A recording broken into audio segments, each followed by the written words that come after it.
This channel is about paragliding sites in Europe. At the moment I'm in Australia, so why not produce some specials about the paragliding situation in Australia? This could also help us to avoid a winter break on the launch and landing channel.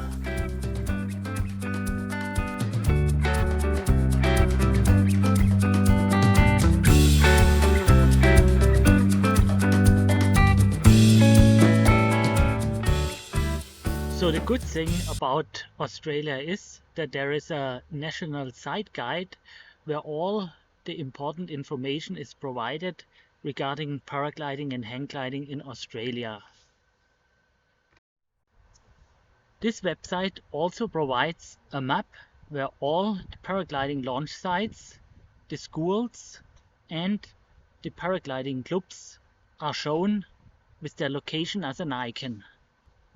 Each icon can be activated and more information about the paragliding site, the club or the school appears. Another important information provides the website of the Sports Aviation Federation of Australia. Here you find information and news about the sport in Australia and what is important for the pilots. This website also provides information for international visiting pilots to Australia.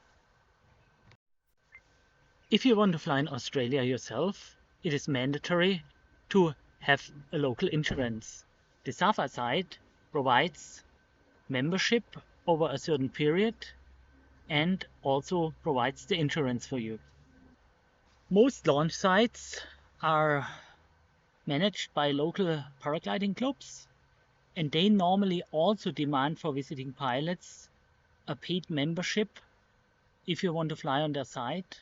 Normally you can get a membership for a couple of days only, as long as you need it.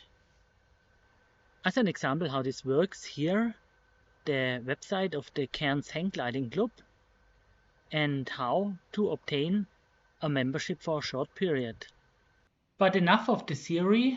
Now let's have a look at the Cairns area and at our first destination.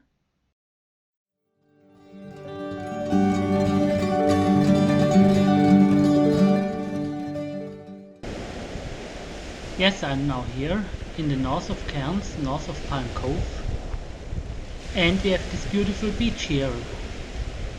On the other end of the beach there is the Rex Outlook, which is a takeoff for paragliders. The takeoff is pointing to a southeast easterly direction, and the height until the landing is about 55 meters. The takeoff is quite flat at the top, then plunging down abruptly. So before takeoff, the pilot must be sure that everything is okay and the glider is flying. Here I am now at the edge of the takeoff, and the windsock is indicating some wind, but not enough for launching. The landing is on the beach over there, about a kilometer of distance from the takeoff. Landing at the takeoff is not allowed. The landing at the beach is done at a really nice and beautiful place.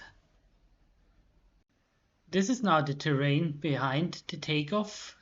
Theoretically there are flights possible until Port Douglas, which is 25 kilometers away, but the local hang gliding club of Cairns is warning new pilots that north of the Rex takeoff there are serious traps which might not be known, and pilots brought themselves already into dangerous situations.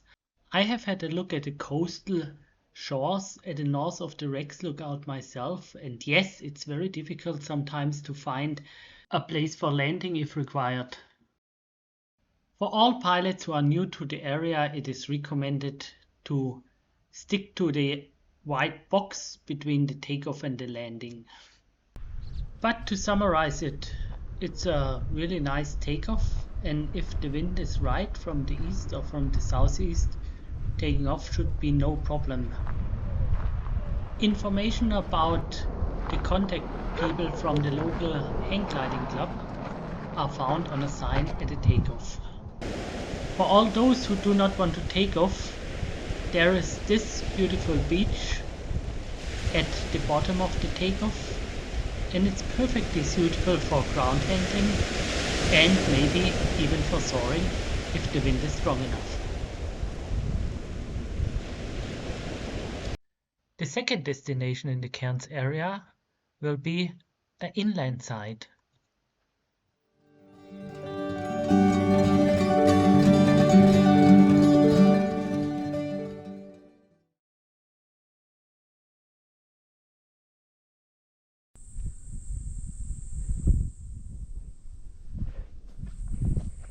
So here I'm now at Gillies Outlook. It's 10:30 in the morning only, but there are already blowing quite strong thermals up the mountain.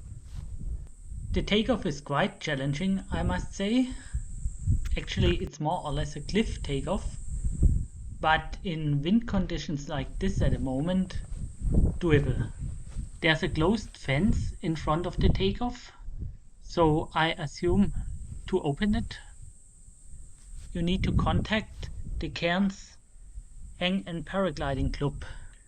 To get to this place here, you need a proper off-road vehicle. I had a normal four-wheel drive, but I decided to walk the last 2 kilometers because I didn't want to ruin the car. Here now the lookout is visible from the front. A video taken by my new drone.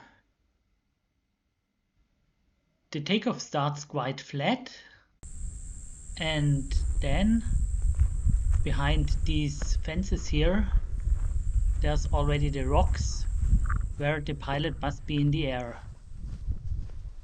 The nearest bomb out is about 4 kilometers away, and yes, there's a lot of wood and forest right in front of the takeoff, so it would be advisable for the pilot to gain some height to get to the landing.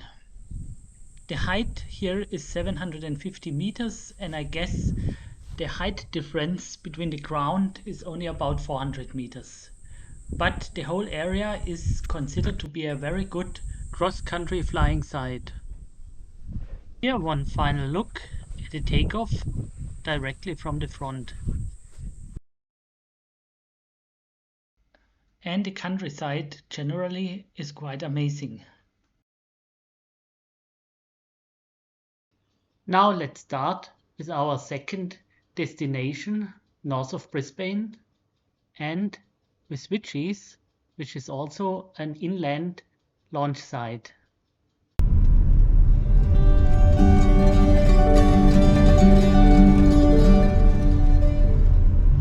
Widgees is an inland flying site in a rural area west of Gympie. I had a four-wheel drive to get here, but not really an off-road car. So I stopped about 2 kilometers in air distance to the takeoff, here at this dirt road at the last farm before the mountain drive up, which was another 7 kilometers. And I sent up the drone. The mountain range is towards the east. The takeoff is a southeast takeoff, and the whole ridge also has a lot of southern oriented sections. Here the drone goes up the mountain and we can see the takeoff. Its elevation is 615 meters, and the height difference between the takeoff and the landing is about 450 meters. The takeoff is embedded into a typical forest landscape, how it is very often found in this part of Australia, and in front of the mountain range there's a wide open area. I didn't really find out where the official landing could be, but I would do the landing directly on the dirt road where I was parking, but better would be to ask the club responsible for the site. Here some final views at the takeoff.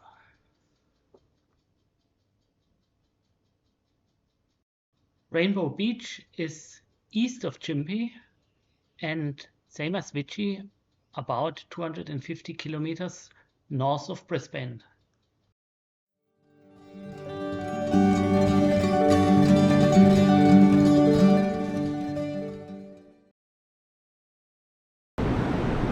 So here we are now at Rainbow Beach, a coastal ridge. The beach is located in the Kolola Great Sandy National Park.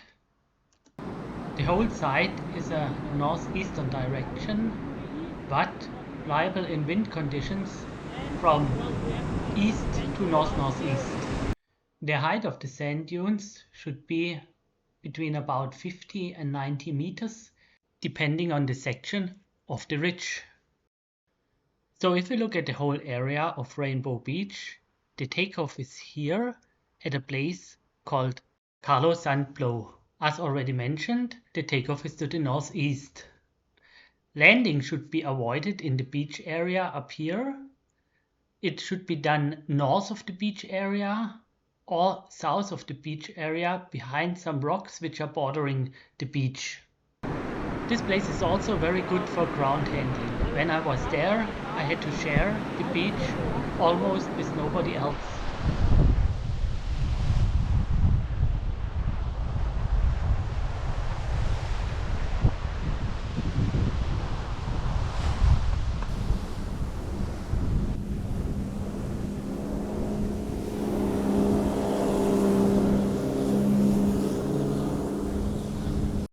Up at the takeoff, it looks like a perfect spot for top landing.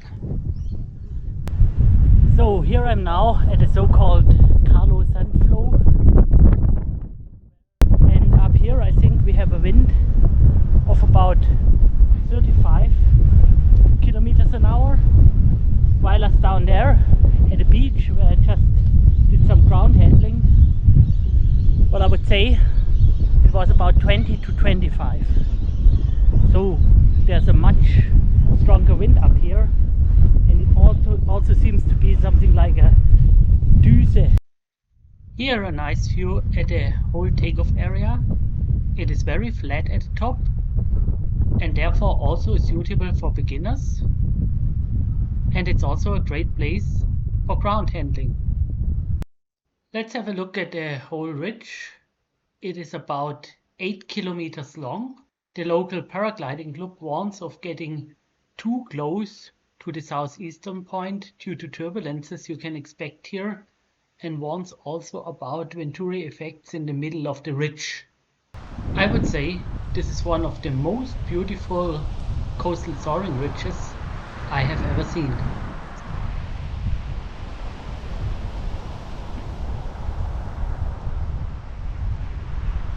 The third destination in this section is Teewah, which is a couple of kilometers north of Noosa Heads.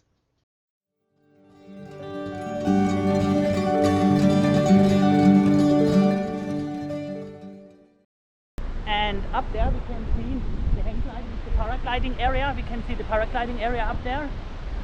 Well, the wind is perfect. Actually, I wanted to go there also, but have a look at this beach here.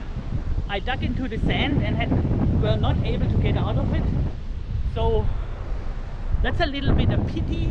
The people told me that the tides are getting in 2 hours until here, and wow, well, this is something I do not really want to have.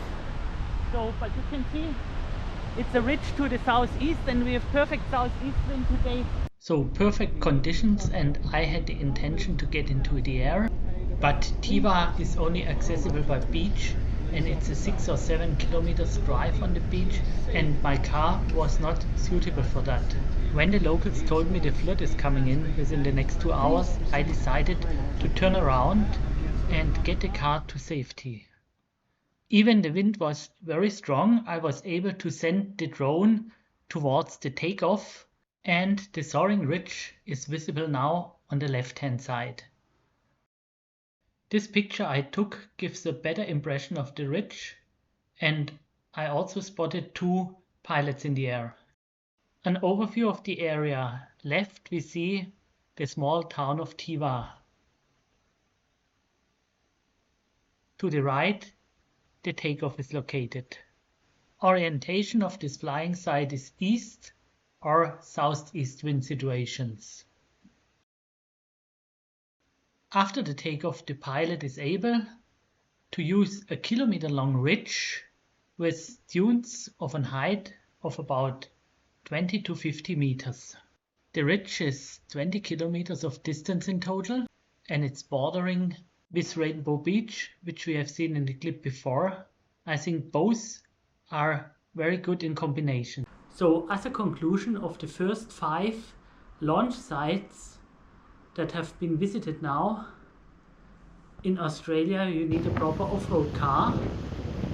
I was not able to reach 3 out of 5 takeoffs without having any problems. I think the 3 takeoffs we have seen now in the area north of Brisbane, they are really attractive. So I have missed 2 other ones which I was interested in. One of it is Moffat Beach, a small coastal ridge pointing to the north-northeast, directly located in the city of Caloundra, and a second inland ridge, not as high as Widgees, but also inland, called Gerard's Outlook, which is to the west of the Sunshine Coast. Thanks for visiting part 1 of the Australian special. In part 2 we will continue with the area south of Brisbane.